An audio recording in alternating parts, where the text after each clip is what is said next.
Hello সবাইকে, good morning. কেমন আছো সবাই? আশা করছি অনেক ভালো আছো, সুস্থ আছো। আর আমরাও কিন্তু বেশ ভালো আছি। আজকে ভিডিওটা কিছু কিছু অংশ তোমাদের সাথে শেয়ার করছি, মানে পুরো সব কিছু ভিডিও করা হয়নি। যতদূর সম্ভব ততদূর ভিডিও করে তোমাদের সাথে ভিডিওটা শেয়ার করছি। অনেকদিন ধরেই তোমাদেরকে অপেক্ষা করাচ্ছি, যারা বোঝার তারা বুঝেই গেছো, আর যারা বোঝোনি আজকে তাদেরকে বলে দিচ্ছি যে কেন। হ্যাঁ, যতটা পারবো ততটাই তোমাদেরকে বলছি। অনেকেই বুঝতে পেরেছিলে যে আমরা ওপরে নিরামিষ রান্নাঘর করব, আমাদের ঠাকুরকে খেতে দিয়ে, মানে ভোগ দিয়ে সেই প্রসাদই আমরা গ্রহণ করব, আর নিচে আমিষ রান্না বান্না হবে। তো হ্যাঁ, যারা এই কথাটা ভেবেছিলে তারা একদম ঠিক ভেবেছো। তো সেটা আজকে জানিয়ে দিলাম। আর ইচ্ছা ছিল যে একটা দিন নির্ধারণ করে এই রান্নাঘরের সমস্ত বাসনপত্র সব পাল্টে পাল্টে ফেলেছি এতদিনে, একটু ওয়েট করছিলাম। তো যে কারণে আজকে সেই দিনটা আজকেই করব। আর একটু ঠাকুরকে সুন্দর কি, মানে যতটা পারবো অল্প মধ্যে একটু রান্নাবান্না করে দেব। আর এদিকে দেখো, সবার প্রথমে নাড়ু বসিয়ে দিয়েছি। আশা করছি তোমাদের সবার প্রশ্নের উত্তর দিতে পারলাম। তো এদিকে দেখো নাড়ু বসিয়ে দিয়েছি। নাড়ুটা পাক আসতে একটু দেরি হচ্ছিল, কারণ যেহেতু চিনি দিয়ে করছিলাম, ওই জন্য আর কি। আর নারকেলটা একটু ঝুনো ছিল, মানে ঝুনো বলতে কি, ওই যে ধরো একটু পাকা নারকেল যেমন হয় যে ভেতরে রস কম থাকে, এই জন্য। আর এদিকে আলুর দম করব, তোমার নাড়ু করব, ওই জন্য তোমার নারকেলটাকে বসিয়েছিলাম চিনি দিয়ে পাক আসার জন্য, মানে জারে বসিয়েছিলাম। আর আজকে সমস্ত রান্নাঘরের বাসনপত্র যা কিছু সব কিছু উদ্বোধন করছি নতুনভাবে। আর এদিকে দেখো তোমার পায়েস করব বলে চালটাকে ধুয়ে রেখেছিলাম, আর এদিকে দুধ ফুটে গেছে বলে তারপরে চালটাকে দিয়ে দিলাম। আর ওদিকে নারকেল রাখতে ভুলে গেছিলাম। নারকেল আবার তোমার নাড়ু করার সময় একটু কড়াই থেকে তুলে রেখেছি, ওই যে কি বলে, তোমার ওই তালের বড়ার মধ্যে দেবো, তাই জন্য। আর এদিকে আমাকে কি হেল্প করছে দেখবে না? সেটা হয়? সেটা কখনো হয় বলো? এদিকে দেখো দিদি আমাকে হেল্প করছে, মানে কাটাকুটি সমস্ত কিছুতে আমাকে হেল্প করেছে। বাটাবুটিতে সেভাবে হয়নি, ওই ধরো তাও হয়নি বলাটাও ভুল, তোমার ওই যে ঘষে ঘষে মানে ওই আদাটা শুধু ঘষতে হয়েছে, এই আর কি। তারপরে আলু কাটা, আলু ছালা, আর যা যা সমস্ত সমস্ত কিছু আমাকে হাতে হাতে এগিয়ে দিয়েছে।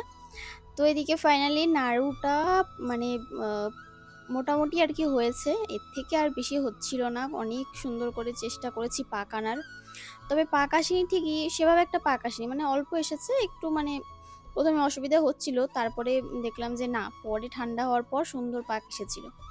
মানে প্রথমে একটু ভয় পাচ্ছিলাম যে আসবে কি আসবে না, কি হবে কি হবে না। তো ঠিক আছে, ঠাকুরের যেটা ইচ্ছা সেরকম ভাবেই নিয়েছে। আর এদিকে গরম থাকতে থাকতে, যেহেতু নাড়ুটা পাকতে মানে পাকাতে হয়, ওই জন্য আর কি গরম থাকতে থাকতেই পাকতে দেওয়ার চেষ্টা করছিলাম, এত গরম লাগছিল। তারপরেও নাড়ুটা ঠিকঠাক করে বানিয়ে রেখে দিলাম সাইডে। আর ঢাকা দিয়ে রাখলাম না, নাহলে ঢাকা দিলে আবার একটুখানি গরমে ভেঙে টেঙে যাবে। আর এই দেখো বাতাসা দেওয়ার পর কালারটা কত সুন্দর এসে গেছে। এবার এর মধ্যে আমি দিয়ে দিচ্ছি কাজু কিশমিশ। আম, কাজু কিশমিশ দিয়ে দিচ্ছি, বাতাসা দিলাম। তো কাজু কিশমিশ দিয়ে এবার ভালো করে একদম মিক্স করে নিয়ে নামাতে হবে। যে কালারও এসে গেছে, এবার আর একটু জাল দিতে হবে, কারণ বাতাসা দেওয়ার পর একটু হালকা জল ছেড়েছে। তো নামিয়ে নিলাম। আর এদিকে দিদিভাই ফ্রাইড রাইসের সমস্ত কিছু কেটে দিয়েছে। তো এদিকে লঙ্কা দিয়েছিল কেটে, যে কটা আমি বলেছিলাম যে এ কটা লঙ্কা রাখো, আর দিও না। তো তারপরে মনে হলো যে না, লঙ্কাগুলো এত মোটা মোটা মনে হচ্ছিল ঝাল বেশি হবে, লঙ্কা না আমি একটু কম দিয়েছি, 3-4টা বার রেখে দিয়েছিলাম। তারপরেও আলুরদমটা বেশ মোটামুটি একটু ঝাল হয়েছিল। আর এদিকে তোমার ওই আলু ভালো করে ভেজে তার মধ্যে সমস্ত মশলা দিয়ে এবার ভালো করে কষিয়ে নিচ্ছি। তোমার ওই ফ্রায়েড রাইস, তারপরে আলুর দম, আর প্রথমে খিচুড়ির কথা হয়েছিল, তারপরে লুচি আলুর দমের কথা হয়েছিল, মানে সমস্ত কিছু কথাবার্তা হয়েছিল। তো শেষমেশ এসে একদম ঠেকেছে এই ফ্রায়েড রাইস আর তোমার এই আলুর দম। তবে আলুর দমের মধ্যে একটু পনির দেবো, অল্প করে একটু পনিরও এনেছি। আর এদিকে দেখো ভাত বসিয়ে দিলাম, আর এদিকে তোমার আলু পনিরের যে তরকারিটা ওটা হবে। তবে রান্না করতে করতে ভুলেই গেছিলাম যে এর মধ্যে পনির তরকারি যাবে, মানে পনির যাবে। আমি তো প্লেন আলুর দম করে ফেলেছিলাম, পরে রান্না হয়ে যাওয়ার পর একদম সব দিয়ে দিয়েছি, পরে দেখছি পনির দিতে ভুলে গেছি। তো তখন আবার উজ্জ্বল বললো, মা বললো যে এক কাজ করো, পরে ভেজে দিয়ে দাও। তো তারপরে আবার পরে ভেজে ওপর থেকে দিয়ে মিক্স করে দিয়েছিলাম। আর এই দেখো এদিকে যে কাজু কিশমিশটা একটা ছোট্ট বক্সের মধ্যে করে রেখে দিলাম ফ্রিজের মধ্যে, যাতে অন্য কিছুর মধ্যে আবার ইউজ করতে পারি, আর ফ্রাইড রাইসের মধ্যেও লাগবে। তবে আমি আবার নতুন করে আবার কাজু কিশমিশ আনতে হয়েছিল, কারণ ভুলে গেছিলাম যে তোমার আবার দিতে হবে এই ফ্রাইড রাইসের মধ্যে। আমি সব মোটামুটি সবই দিয়ে দিয়েছিলাম তোমার ওই কি বলে পায়েসের মধ্যে। তো দেখো জল দিয়ে দিলাম, আলুটা ভালো করে ভেজে মশলা দিয়ে সুন্দর করে কষিয়ে নিয়েছি। এবার এর মধ্যে জল দিলাম, জল দিয়ে এবার ফুটতে দেবো। তো এদিকে ফুটে উঠে গেছে বেশ। নামানোর আগে একটু গরম মশলা আর একটু কাসুরি মেথি দিয়েছিলাম। আর কিন্তু তারপরে মনে পড়লো যে না, এরপরে তো একটা জিনিস ভুল হয়ে গেছে, সেটা হচ্ছে পনির দিতে ভুলে গেছি। তো এখন আবার পনিরটা বের করে অন্য কড়াইতে ভেজে এবারে যে মিক্স করে দিলাম।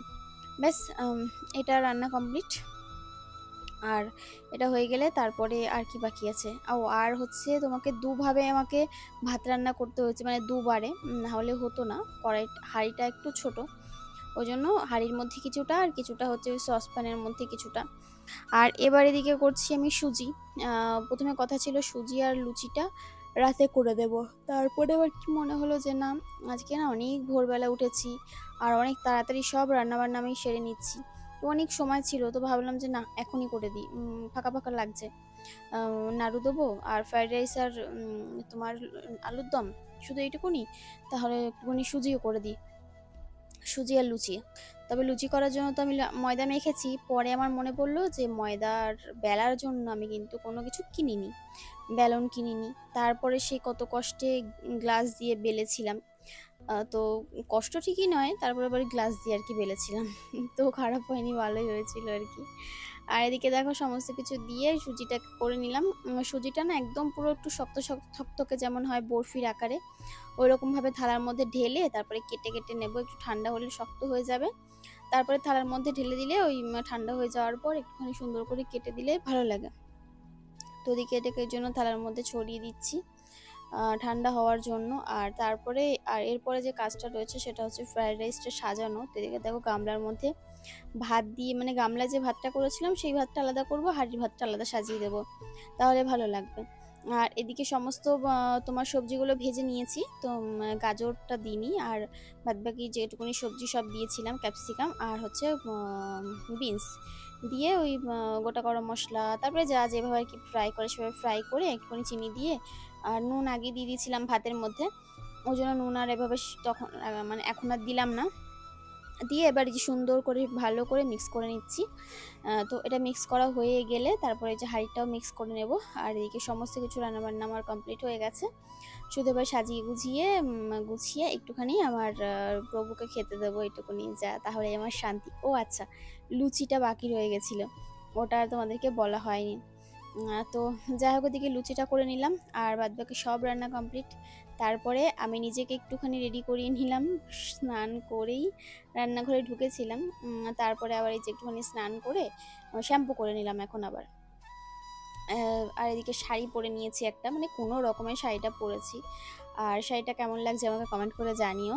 সেই যে শাড়িটা বলেছিলাম যে বর না বলে কিনেছে, কার জন্য কিনেছে জানি না, তো সেই শাড়িটাই আজকে পরলাম।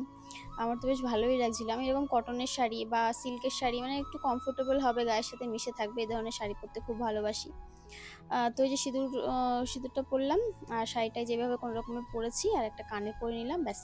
চলো এবার চলে যাই, একদম সুন্দর করে সাজিয়ে গুছিয়ে পুজোটা দেব। আর এই যে আমার গোপু মহারাজকে সেই জন্মাষ্টমীতে যে জামাটা কিনে দিয়েছিলাম সেটা পরালাম, সেটা পরিয়ে সাজিয়ে গুছিয়ে দিয়েছি, আর এত মিষ্টি লাগছে। আর তারপরে পেছনে দেখো রাধা মাধব রয়েছে, সবাইকে সুন্দর করে সাজিয়ে, তারপরে সিংহাসনটাকে সুন্দর করে সাজিয়ে ফুল দিয়ে এবার পুজোটা কমপ্লিট করব। আর সবাইকে ডাকলাম, মা রয়েছে, ওরা সকাল থেকেই রয়েছে, দিদি তো হাতে হাতে সমস্ত কিছু করে দিচ্ছে। তারপরে মা তালের বড়া করার জন্য আমাকে টালগুলো মেখে দিল, সবাই হাতে হাতে সমস্ত কিছু করে দিয়েছে। আর আমি এদিকে এবার সাজিয়ে গুছিয়ে পুজো দিচ্ছি। তো আমি মাকে বললাম দিদি একটু শাড়িটাই পরছে, আমি যেহেতু শাড়ি পরেছি ওই জন্য। আর মা দিদি ওরা সবাই আর কি রয়েছে এখানে। আর আমি এদিকে ঠাকুর ঘরটা সাজিয়ে তারপরে থালায় করে একটুখানি যা যা রান্না করেছি এখানে সাজিয়ে সাজিয়ে দেব। আর আসল কথা হচ্ছে, মানে ঠাকুর যে ভোগটা পাবে সেই প্রসাদটাই আমরা গ্রহণ করব, এটাই আমরা ভেবেছি। মানে ঠাকুরকে না দিয়ে, আমরা গোপালকে না দিয়ে আমরা কিছু খাবো না, বুঝেছো?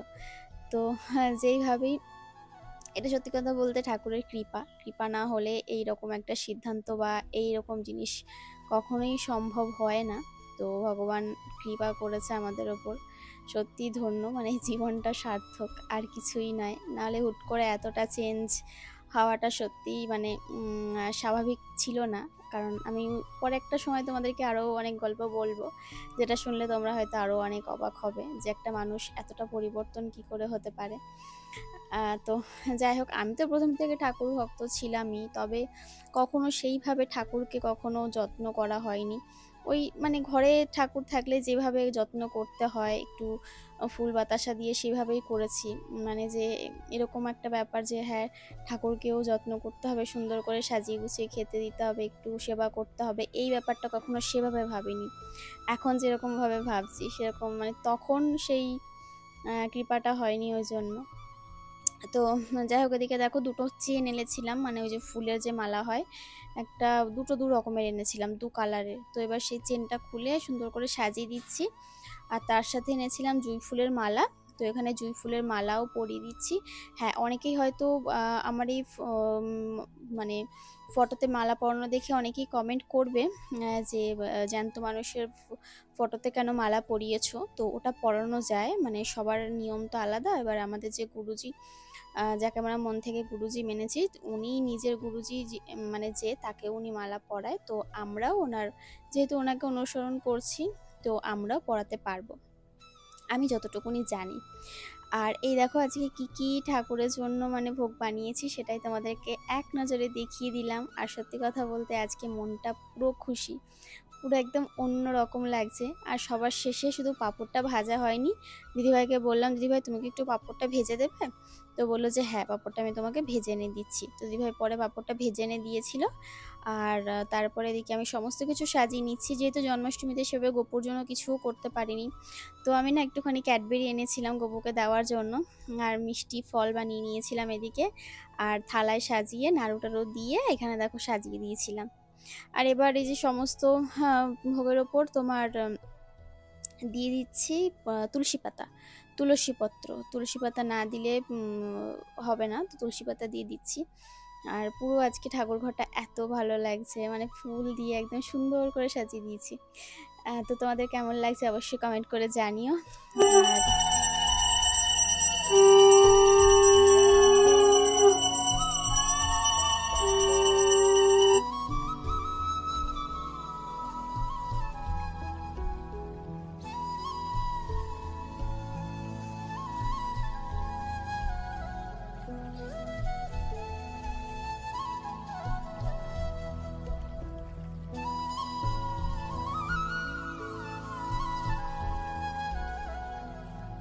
ফ্রেন্ড, তালের বড়াটা দুপুরে হয়নি, এখন হবে। তোমাদেরকে বলেছিলাম সেই তালের বড়া তাল কোনোটাই খাইনি এবছর, কারণ বলেছিলাম যে ঠাকুরকে দিয়ে তারপরেই আর কি আমরা খাবো।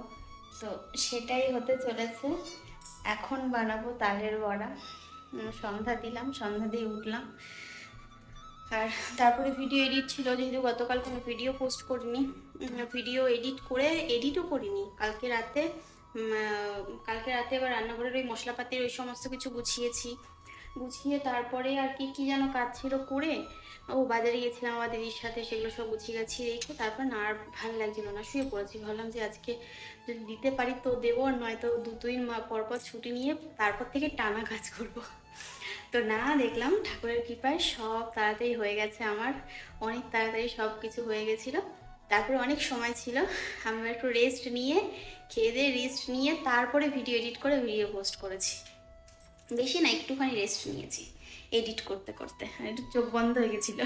তারপরে আবার ধরপড় করে লাফ দিয়ে উঠে মনে পড়লো যে বাবা আজ আমার তো কাজ আছে এদিকে, সেগুলো তো করতে হবে। তো চলো, মা আমাকে তাল গুলিয়ে দিয়েছে, আর আমাকে ছোটি আজকে অনেক হেল্প করেছে, কাটাকুটি সমস্ত কিছু দিদিভাই করে দিয়েছে, নাহলে এত তাড়াতাড়ি হতো না। আর হচ্ছে গিয়ে তোমার মা তাল গুলিয়ে দিয়েছে, তাল ওই মেখে দিয়েছে, আমি এখন বড়াগুলো ভেজে নেবো। আমি বলেছিলাম যে তাল গুলিয়ে দিও মা, মা বলেছিল হ্যাঁ চিন্তা করতে হবে না, তাল গুলিয়ে আমি রেডি করে দেবো। মানে ঠিক আছে, তুমি রেডি করে দিও, তাহলে আমি ভেজে নেবো। তো ওই জন্য এখন ভাজবো। চলো, তেলটা দিয়ে কড়াই বসিয়ে দিয়েছি, কড়াই আমার গরমও হয়ে গেছে। এটা হচ্ছে দুটো তাল দিয়ে তালের বড়া হবে। দিদিভাই একটা এনে দিয়েছিল, আর হচ্ছে মা সকালে একটা এনেছিল। তো মা বলেছিল যদি পাই তাহলে আর একটা আনবো, নাহলে একটা দিয়েই হয়ে যাবে। তো আমি বললাম ঠিক আছে। তো এই যে গামলার মধ্যে গুলে দিয়েছে, এটাকে এখন ভাজবো। আর কড়াইতে তেল বসিয়ে দিয়েছি, তেলটা ভালো করে একটু গরম হোক, ভালো করে না মানে একটু গরম হবে সুন্দর করে। তারপরে একদম গ্যাসটা আস্তে করে দিয়ে সব বড়াগুলো আগে দিয়ে তারপরে মিডিয়াম টু লো আছে ভাজতে হবে, না হলে তো ভেতরটা হবে না, বাইরেটা একদম পুড়ে যাবে। তো এইভাবে আর কি ভেজে নেব। আর দুপুরে সমস্ত কিছু আছে, নাড়ু আর কিছু কিছু জিনিস আমি ফ্রিজে রাখলাম, কারণ ফল মিষ্টিগুলো ফ্রিজে রাখলাম। এই যে নাড়ু ওখানে রয়েছে, সবই রয়েছে। যা আছে রাতে আমাদের হয়ে যাবে, মানে খুব ভালো মতো হয়ে যাবে, সব কিছুই আছে।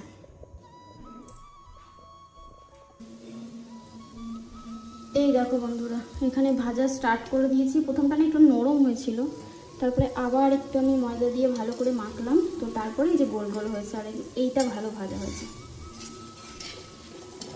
আস্তে আস্তে ঠিক হবে। ওই মনে হচ্ছে না এতটা ভাজতে পারবো, যতদূর পারি, তেল যতদূর থাকে। তারপরে ফ্রিজের মধ্যে রেখে দেবো, কালকে না হয় আবার ভাজবো। একদিনকে দেখবে, ওই দেখো জিভ ছাড়ছে, কতক্ষণে মা একটু খেতে দেবে বলবো বলে।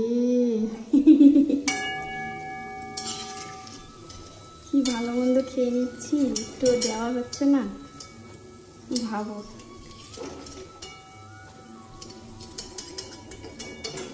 আরে ওঠ না রে, সব কটাতে একটা না একটা পড়ে থাকবেই।